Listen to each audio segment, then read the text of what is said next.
Just a couple burgers and soda. Maybe medium fry. Oh, could you give me one of those caramel sundaes? If you've ever watched My 600-Pound Life, you've probably seen this moment. Someone steps on the scale, sees the number go up, and immediately says, "I've been sticking to the diet. Something must be wrong with the scale." And then there's Doctor. Now, arms crossed, totally unimpressed, giving that look like, really? Over the years, the show has had some pretty wild excuses. People have blamed weight gain on everything from water weight, to broken scales, to stress and even bug bites. What can I do for you? I got a pretty big order, so... Okay, not a problem. Some of the excuses are funny, some are frustrating, and some are just plain hard to believe. But they've all become a big part of what makes the show so interesting, and sometimes heartbreaking, to watch. Behind those excuses are real people who are scared, ashamed, or stuck in denial. Change is hard, especially when someone is dealing with food addiction, depression, or past trauma. These excuses are often just a way to protect themselves from feeling like they failed. In this video, we're taking a look at some of the worst and most memorable excuses from My 600-Pound Life. We'll break down the common ones, the weird ones, and the ones that had viewers yelling at their TVs. We'll also look at how Dr. Now reacts and why his tough love is such a big part of the show. Getting the weight loss surgery, I think that would help. What is the problem that you think the solution is weight loss surgery? Let's get into it. The excuses, the drama, and what they really tell us. My 600-Pound Life is a reality show that follows people who weigh over 600 pounds as they try to lose weight and turn their lives around. Most of them are dealing with serious health problems, and many are stuck in cycles of emotional eating, isolation, and depression. The show documents their struggles as they try to follow a strict diet and work toward getting weight loss surgery. At the center of it all is Dr. Unimpressed, or just Dr. Now as everyone calls him. He's a straight-talking surgeon in Houston, Texas, and he's been doing this for decades. He doesn't sugarcoat anything, and he doesn't let people make excuses. His patients have to lose weight on their own before he agrees to do surgery. Why? Because the surgery is just a tool. If they don't change their habits first, it won't work long-term. Each episode usually starts with the patient's backstory, how they got to where they are. And up until the time that I was 12, everything was really peaceful. And during my early elementary school years, I was always a little chubby. And I loved eating for that reason, because food always meant love. Then we follow them as they travel to Houston, meet with Dr. Now, and try to stick to a 1,200 calorie a day meal plan. Some people take it seriously. Others struggle, cheat on the diet, or skip weigh-ins altogether. This is where the excuses start rolling in. And trust me, the longer the show goes on, the more creative they get. But that's what makes the show so real. It's not just about food, it's about people fighting for their lives and not always winning. Over the years, My 600-Pound Life has featured hundreds of people. Some make real progress, and others, well, they end up giving every excuse in the book. Here are some of the most common and most ridiculous excuses ever heard on the show. 1. The scale must be broken. You better check this. I think it's broken. It says 210. This one shows up a lot. A patient steps on the scale, sees they've gained weight, and instantly blames the equipment. That can't be right, they say. I've been doing everything right. 388 was not right. That'd have been a miraculous loss. But Dr. Now doesn't fall for it. His reply is usually dry and brutal, like, "So the scale broke only when you got on it." Classic. 2. I'm watching what I eat.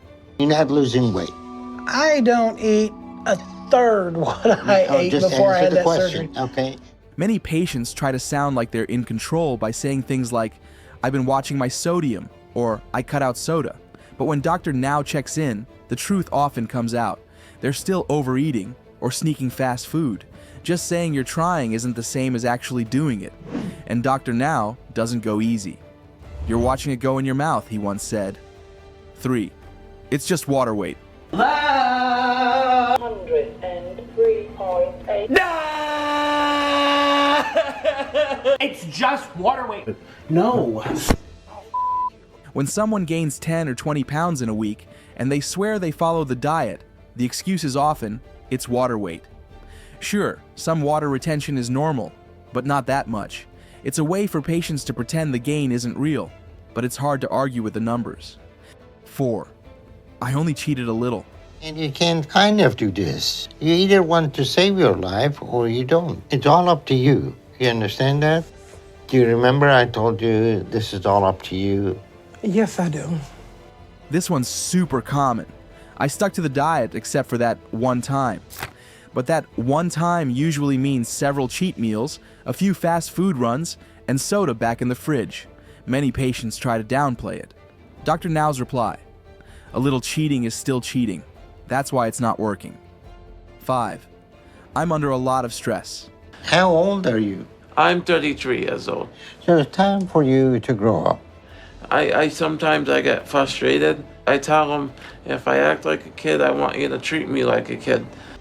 Some people blame emotional stress for not following the plan.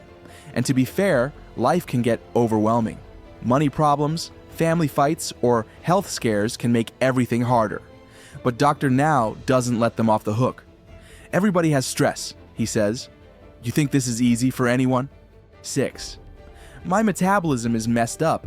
I've been doing the exercises more. I've been doing the diet like you told me. I cut off all the soda, more soda. This one's a go-to for people who don't want to take responsibility.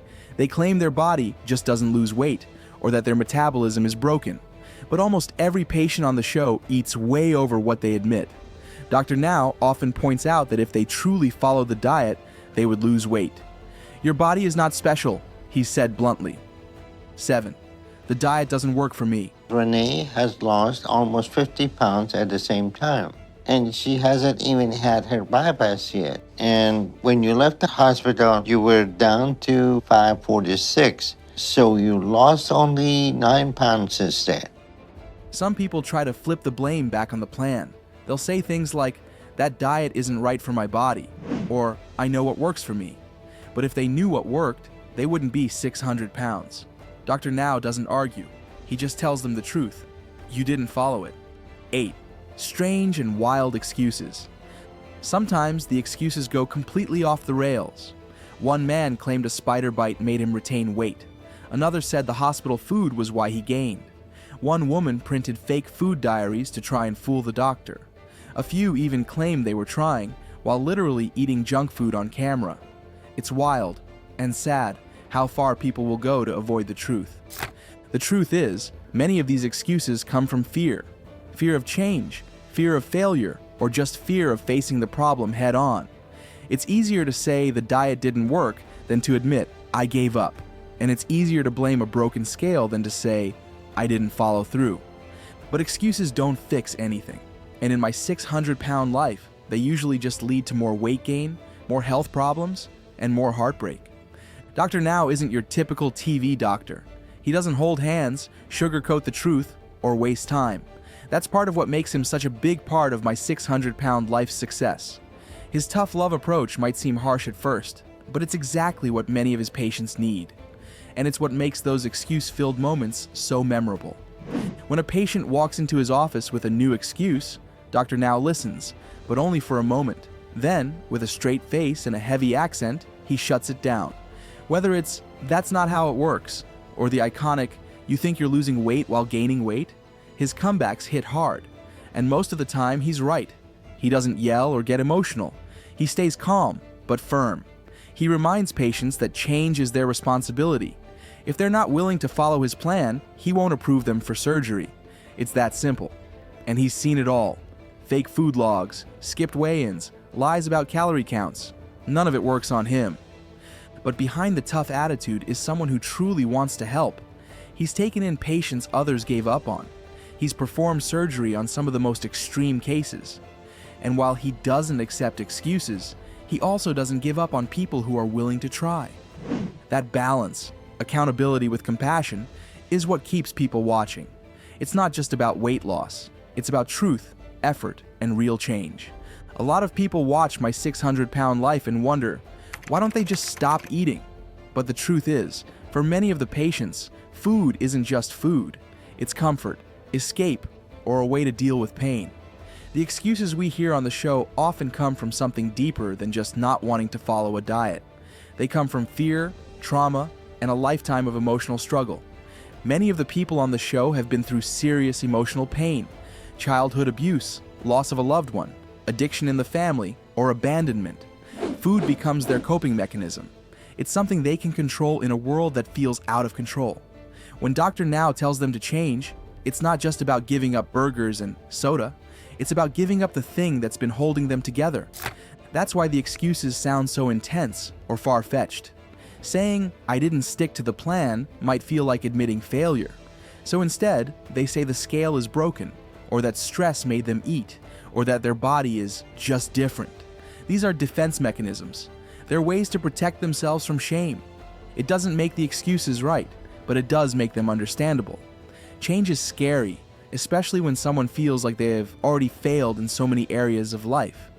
The first step isn't always the diet. It's being honest with yourself. And that's often the hardest part. One reason my 600-pound life has such a big fan base is because people can't stop talking about the excuses. Online forums like Reddit are full of clips, quotes, and memes about the wildest things patients have said. Whether it's someone blaming a spider bite for weight gain, or swearing they only had one cheat meal after a fast food binge, viewers remember these moments. Sometimes the reactions are funny. People make jokes or create memes about Dr. Now's one-liners. Other times, viewers get frustrated. They root for the patients and feel disappointed when they throw away their chance to change. But there's also a lot of sympathy. Many fans say they see a bit of themselves in the excuses. It's easy to relate to the fear of failure or the habit of avoiding responsibility. The show has sparked bigger conversations too, about obesity, addiction, mental health, and how hard it really is to change. Some viewers say watching the show motivated them to lose weight, start therapy, or be more honest with themselves. Others just appreciate seeing the raw, unfiltered truth of what extreme weight gain looks like. Either way, the excuses leave a mark on the show, on the viewers, and on the culture around it. It's easy to laugh at the excuses on my 600-pound life, but when you really think about it, there's a lesson in all of them. Most of us have made excuses at some point, whether it's for skipping the gym, eating too much, or putting off something important. The difference is, the people on this show are doing it on a much bigger scale, with their lives on the line. One big takeaway is this: excuses might protect your feelings in the moment, but they don't help you move forward. Real change only starts when you're willing to be honest, with yourself and with others. That's what Dr. Now pushes for. He doesn't want perfection. He wants effort, honesty, and a willingness to try. Another lesson is the importance of support. Many patients on the show only start making progress when they stop isolating and start leaning on people, therapists, family, even Dr. Now himself. Change is hard, but it's easier when you're not doing it alone. So the next time you catch yourself making an excuse, think about what's really going on. Is it fear, habit, or something deeper? Recognizing it is the first step to doing something about it. From broken scales to bizarre claims like bug bites causing weight gain, my 600-pound life has shown us just how far people will go to avoid the truth. But behind every excuse is a person who's struggling, not just with food, but with pain, fear, and change. These moments can be shocking, funny, or frustrating, but they're also real. And they remind us that excuses hold us back, no matter what size we are. So here's the challenge. What's the excuse you keep telling yourself? And what would happen if you let it go and finally got honest?